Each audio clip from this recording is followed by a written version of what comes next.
November ಕ್ರಾಂತಿ ಆಗುತ್ತೆ ಅನ್ನೋಂಥದ್ದು ಒಂದು ಚರ್ಚೆ.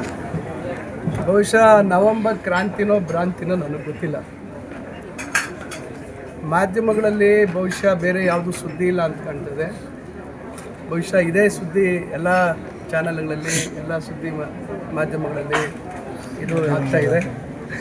ಆದರೆ ಒಂದು ಏನೇ ಸರ್ಕಾರದಲ್ಲಿ ಇವತ್ತು ತೀರ್ಮಾನ ಆಗಬೇಕಾದ್ರೆ ಮಾನ್ಯ ಮುಖ್ಯಮಂತ್ರಿಗಳ ಪರಮೋಚ್ಚಾಧಿಕಾರ ಮತ್ತು ಕಾಂಗ್ರೆಸ್ ಪಕ್ಷದ ಹೈಕಮಾಂಡ್ ಅಂತಿಮವಾಗಿ ಅವರು ಏನು ತೀರ್ಮಾನ ಮಾಡ್ತಾರೆ, ಅವರು ಏನು ಸೂಚನೆಗಳನ್ನು ಮಾನ್ಯ ಮುಖ್ಯಮಂತ್ರಿಗಳಿಗೆ ಕೊಡ್ತಾರೆ, ಅದರಂತೆ ಇಲ್ಲಿ ಏನಾಗಬೇಕು ಅದಾಗ್ತದೆ. ಅದರಿಂದ ಮಾಧ್ಯಮಗಳಲ್ಲಿ ಚರ್ಚೆ ಅಥವಾ ವಿಷಯಗಳು ಏನು ಬರ್ತಾ ಇದೆ ಆ ರೀತಿ ನಮ್ಗೆ ಯಾವುದು ಮಾಹಿತಿ ಇಲ್ಲ.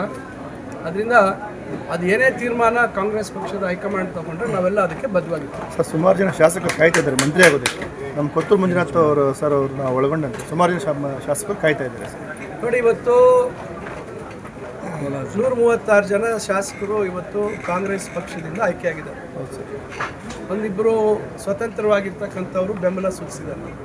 ಎಲ್ಲರಿಗೂ ಇವತ್ತು ನಾವೊಂದು ಮಂತ್ರಿ ಆಗಬೇಕು, ಏನಾದರೂ ನಮ್ಮಿಂದ ಒಳ್ಳೆ ಕೆಲಸ ನಮ್ಮ ಕ್ಷೇತ್ರಕ್ಕೆ ಆಗಬೇಕು ಅಥವಾ ಜಿಲ್ಲೆಗೆ ಅಥವಾ ರಾಜ್ಯಕ್ಕೆ ಆಗಬೇಕು ಅಂತಕ್ಕಂಥ ಬಯಕೆ ಇರ್ತಕ್ಕಂಥದ್ದು ತಪ್ಪಲ್ಲ. ಪಕ್ಷದ ತೀರ್ಮಾನಕ್ಕೆ ನಾವೆಲ್ಲ ಕಟ್ಪಾಡಾಗಿ ನಾವು ಅವರ ಆದೇಶಗಳಿಗೆ ಅನುಗುಣವಾಗಿ ನಾವು ನಡ್ಕೊಳ್ತಕ್ಕಂಥದ್ದು.